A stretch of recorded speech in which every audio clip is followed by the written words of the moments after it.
Il était une fois un jeune homme nommé Alex, assis seul dans un café bondé, observant le monde tourner autour de lui. Il venait de vivre une rupture dévastatrice, le genre qui vous laisse avec un vide béant au creux de la poitrine. Au lieu de supplier son ex de revenir, comme il l'avait fait par le passé, il décida cette fois de tourner la page différemment. Il se plongea dans les écrits anciens, découvrant les principes stoïciens qui transformèrent sa vision des relations. « Ignore-la, et elle te suppliera, murmura-t-il pour lui-même, non comme une manipulation, mais comme une philosophie de vie centrée sur soi. » Ce titre provocateur n'est pas un conseil machiavélique pour jouer avec les cœurs, mais une invitation à cultiver une force intérieure qui attire naturellement les autres.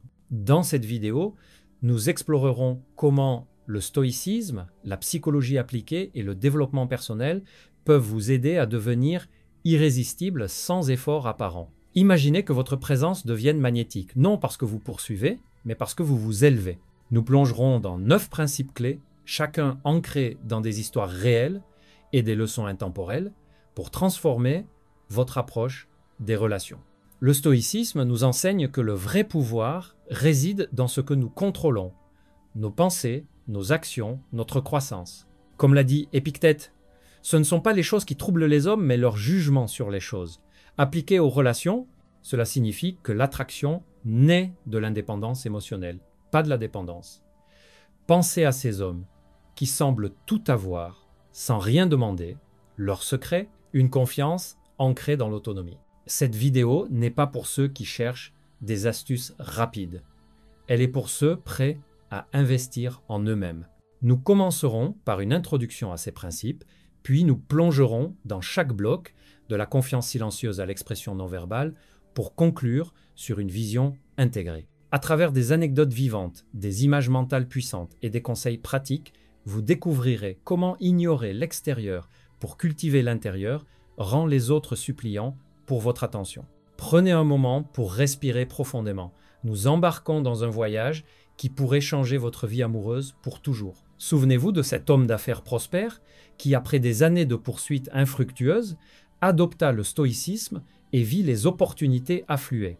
Son histoire illustre parfaitement notre thème, l'attraction véritable naît de la maîtrise de soi. En psychologie, on appelle cela l'effet de rareté. Ce qui est rare est précieux. Mais ici, c'est votre énergie que vous rendez rare, en la focalisant sur votre croissance. Marc Aurèle, dans ses méditations, écrivait « Le bonheur de votre vie dépend de la qualité de vos pensées. Appliquez cela aux relations et vous verrez que supplier pour de l'attention est contre-productif. Cultivez plutôt une vie riche et l'attention viendra d'elle-même. » Cette introduction pose les bases. Ignorez les distractions extérieures pour embrasser votre potentiel intérieur. Passons maintenant au premier bloc, où nous explorons la confiance en soi silencieuse, cette force invisible qui attire sans un mot. Considérez l'histoire de Marcus, un ingénieur timide qui passait ses soirées à ruminer sur ses échecs amoureux. Un jour, lors d'une conférence, il observa un conférencier charismatique qui, sans fanfaronner, captivait l'auditoire par sa simple présence. Intrigué, Marcus décida d'étudier le stoïcisme, apprenant que la vraie confiance n'est pas bruyante, mais ancrée dans une acceptation profonde de soi. Cette confiance silencieuse est comme une montagne inébranlable face à la tempête. Elle n'a pas besoin de hurler pour imposer le respect. En psychologie appliquée, on sait que les individus auto-assurés émettent des signaux subtils qui attirent les autres, car ils ne cherchent pas l'approbation extérieure. Pour cultiver cela, commencez par une pratique quotidienne. Chaque matin, affirmez vos forces sans exagération. Marcus, par exemple, nota 3 accomplissements personnels. Non pour les crier sur les toits, mais pour les internaliser. Bientôt, il remarqua que les femmes autour de lui étaient intriguées par son calme, le suppliant presque de partager son monde intérieur. Sénèque nous rappelle « La confiance en soi est le premier secret du succès. Appliquez cela en ignorant les compliments superficiels pour vous concentrer sur votre croissance authentique. Visualisez-vous marchant dans une rue animée, tête haute, sans chercher les regards. C'est cette indifférence assumée qui rend irrésistible. Un conseil pratique, identifiez une peur récurrente, comme le rejet, et exposez-vous progressivement. Marcus commença par des conversations neutres, acceptant les silences sans malaise. Au fil du temps, Sa confiance silencieuse transforma ses interactions. Au lieu de poursuivre, il devint celui qu'on poursuit. Le stoïcisme enseigne que la vertu est sa propre récompense. En relation, cela signifie que votre valeur intrinsèque attire naturellement. Pensez à ces figures historiques, comme Épictète, esclave devenu philosophe, dont la confiance intérieure inspirait les empereurs. Dans le développement personnel, des exercices comme la méditation mindfulness renforcent cette base. Asseyez-vous 10 minutes par jour, observant vos pensées sans jugement, bâtissant une forteresse mentale. Marcus appliqua cela et vit une femme, qu'il avait à peine remarquée, l'approcher pour un café, suppliante d'en savoir plus sur son aura sereine. Cette confiance n'est pas arrogance. C'est une humilité confiante qui dit « je suis suffisant tel quel ». Pour l'appliquer, ignorez les jeux de séduction pour investir en vous, lisez, apprenez, grandissez. Bientôt, comme Marcus, vous découvrirez que l'ignorance extérieure amplifie votre magnétisme intérieur.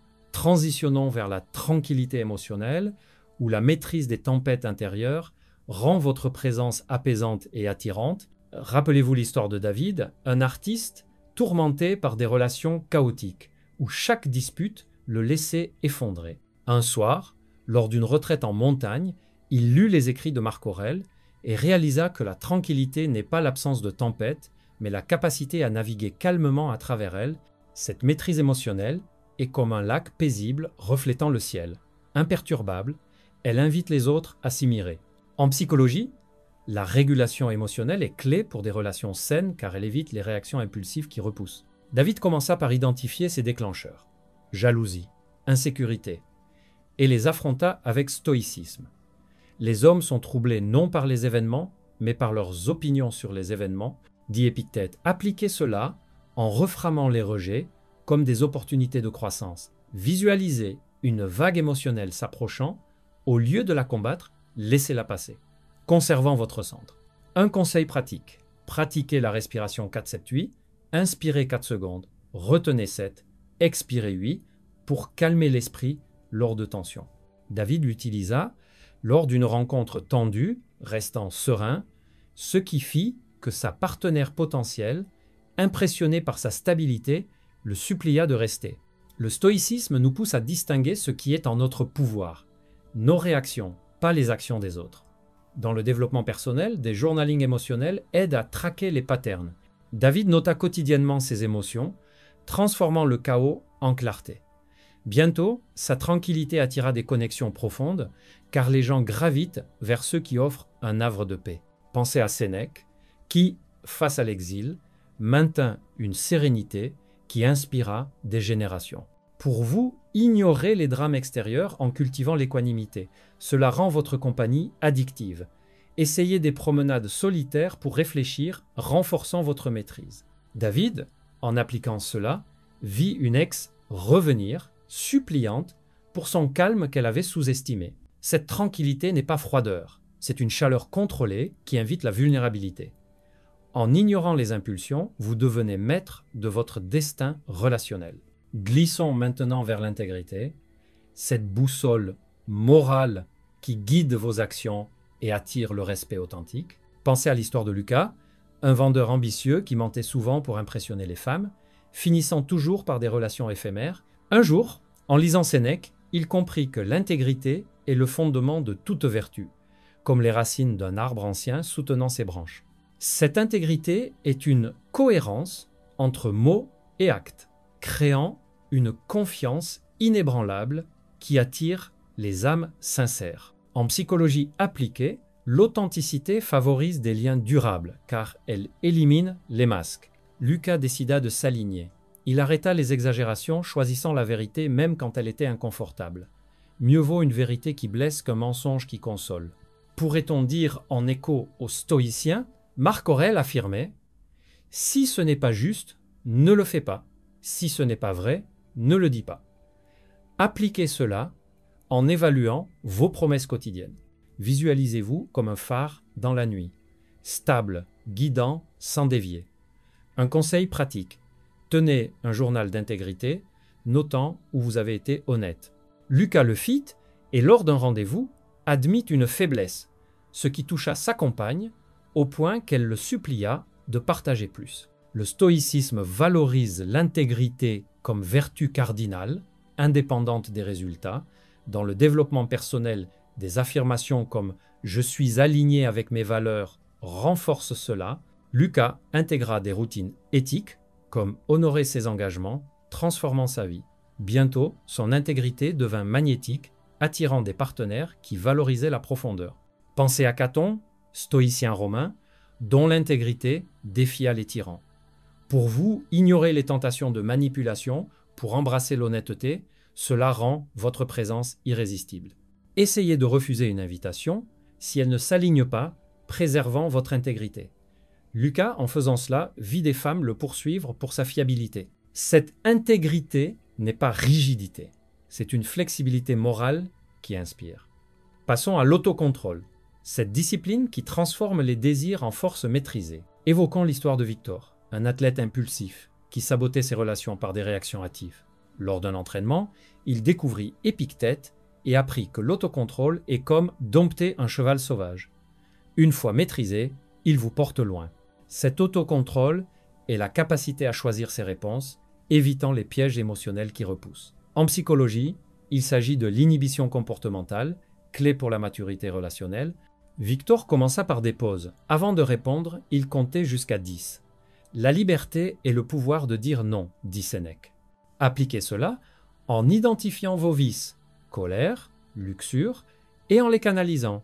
Visualisez une flamme intérieure, contrôlée, elle éclaire, déchaînée, elle consume. Un conseil pratique, adoptez la règle des 24 heures pour les décisions impulsives. Victor l'utilisa pour ignorer un message provocateur, et sa retenue fit que l'expéditrice le supplia pour une explication.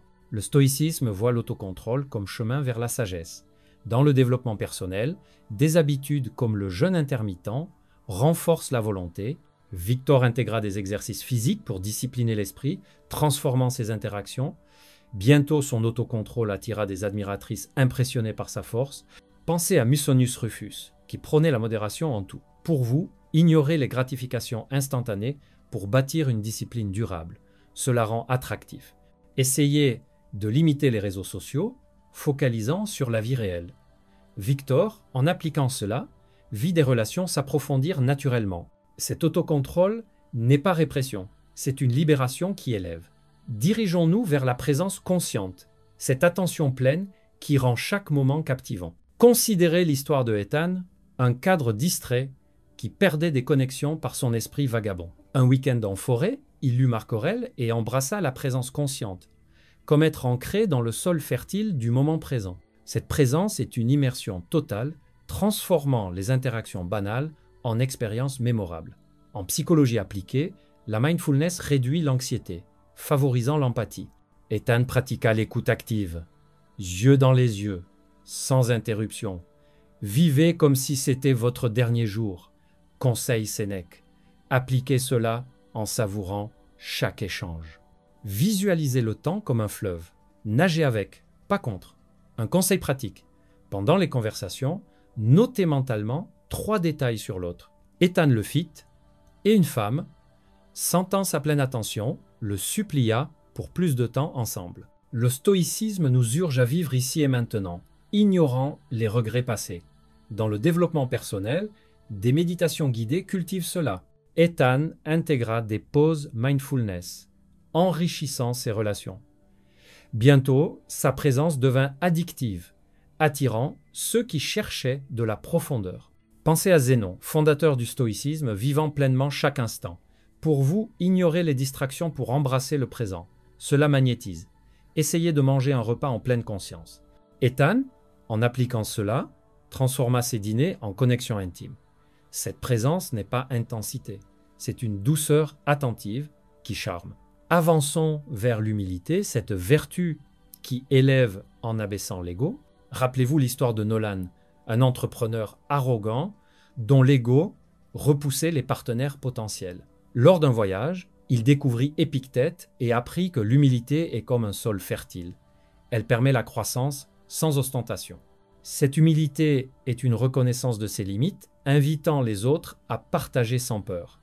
En psychologie, elle favorise la vulnérabilité, base des liens forts. Nolan admet ses erreurs ouvertement, transformant l'arrogance en apprentissage. Celui qui s'élève sera abaissé, éco-biblique mais stoïcien dans l'esprit. Marc Aurèle notait « Accepte humblement, abandonne avec grâce. Appliquez cela en célébrant les succès des autres. Visualisez-vous comme un arbre, racines profondes, branches modestes. » Un conseil pratique, pratiquez la gratitude envers les mentors. Nolan le fit et une collègue, touchée par son humilité, le supplia pour un conseil personnel. Le stoïcisme valorise l'humilité comme antidote à l'hubris. Dans le développement personnel, des réflexions sur l'ego aident. Nolan intégra des auto-évaluations honnêtes, adoucissant ses interactions. Bientôt, son humilité attira des admirations sincères. Pensez à Socrate, humble dans sa sagesse. Pour vous, ignorez la vantardise pour embrasser l'humilité. Cela attire. Essayez d'écouter plus que parler. Nolan, en appliquant cela, vit des relations fleurir. Cette humilité n'est pas faiblesse. C'est une force qui unit. Passons à la patience. Cette attente sereine qui récolte les fruits mûrs. Pensez à l'histoire de Adrian, un musicien impatient qui pressait les relations, les voyant s'effondrer. Un soir de concert, il lut Sénèque et comprit que la patience est comme semer des graines. Le temps fait pousser. Cette patience est une endurance calme permettant aux connexions de se développer naturellement. En psychologie, elle réduit le stress, favorisant la persévérance. Adrian attendit avant de répondre au message, cultivant l'anticipation. La patience est amère, mais son fruit est doux, dit un proverbe aligné avec le stoïcisme. Épictète enseignait « Supporte et abstiens-toi ». Appliquez cela en tolérant l'incertitude. Visualisez un jardin, arrosez, attendez la floraison. Un conseil pratique. Fixez des délais pour les attentes. Adrian le fit et une admiratrice, intriguée par son rythme lent, le supplia pour un duo. Le stoïcisme voit la patience comme vertu temporelle. Dans le développement personnel, des exercices de delayed gratification renforcent. Adrian intégra des hobbies solo, patientant pour les bons moments. Bientôt, sa patience rendit ses présences précieuses. Pensez à Persée, patient face aux épreuves. Pour vous, ignorez l'urgence pour embrasser la patience. Cela attire. Essayez de lire un livre lentement. Adrian, en appliquant cela, transforma l'impatience en harmonie. Cette patience n'est pas passivité, c'est une action différée qui triomphe. Dirigeons-nous vers la gratitude, cette appréciation qui illumine l'existence. Évoquons l'histoire de Théo, un écrivain amer, focalisé sur ce qui manquait dans ses relations. Lors d'une résidence, il découvrit Marc Aurèle et adopta la gratitude comme un soleil levant, dissipant les ombres. Cette gratitude est une reconnaissance des biens présents, transformant la scarcity en abundance. En psychologie appliquée, elle booste le bien-être, rendant attractif. Théo lista 3 gratitudes quotidiennes, shiftant son mindset. Quand tu te lèves le matin, pense au précieux privilège d'être en vie, dit Marc Aurèle. Appliquez cela en remerciant intérieurement. Visualisez une coupe pleine. Ajoutez, ne soustrayez. Un conseil pratique. Envoyez des notes de gratitude. Théo le fit à une amie qui, touchée, le supplia pour plus de son positivisme. Le stoïcisme encourage la gratitude pour ce qui est contrôlable. Dans le développement personnel, des journaux de gratitude aident. Théo intégra cela, enrichissant ses écrits et relations. Bientôt, sa gratitude attira des âmes positives. Pensez à Cicéron, reconnaissant malgré l'adversité. Pour vous, ignorez les manques pour célébrer les dons. Cela magnétise. Essayez de remercier verbalement. Théo, en appliquant cela, vit l'amour affluer. Cette gratitude n'est pas naïveté, c'est une force qui élève. Avançons vers l'expression non verbale, ce langage silencieux qui parle volume. Considérez l'histoire de Liam, un acteur dont les mots charmaient, mais le corps trahissait l'insécurité. En répétition, il étudia le stoïcisme et raffina son expression non verbale comme une statue vivante irradiant la force. Cette expression est le corps parlant sans mots, transmettant confiance et calme. En psychologie, 55% de la communication est non verbale, influençant l'attraction. Liam adopta une posture ouverte, épaules relâchées, regard stable, les actions parlent plus fort que les mots, écho stoïcien. Sénèque conseillait la modération en gestes. Appliquez cela en miroirant subtilement. Visualisez votre corps comme un instrument, harmonieux, captivant. Un conseil pratique, pratiquez le power posing 2 minutes par jour. Liam le fit, et lors d'une audition, son aura fit qu'une directrice le supplia pour le rôle et plus. Le stoïcisme intègre le corps dans la vertu. Dans le développement personnel, des cours de body language affinent. Liam intégra des marches conscientes, alignant corps et esprit. Bientôt, son expression attira sans effort. Pensez à Diogène, dont les actes parlaient. Pour vous, ignorez les discours pour polir le non-verbal. Cela attire. Essayez un sourire authentique. Liam, en appliquant cela, transforma les silences en connexion.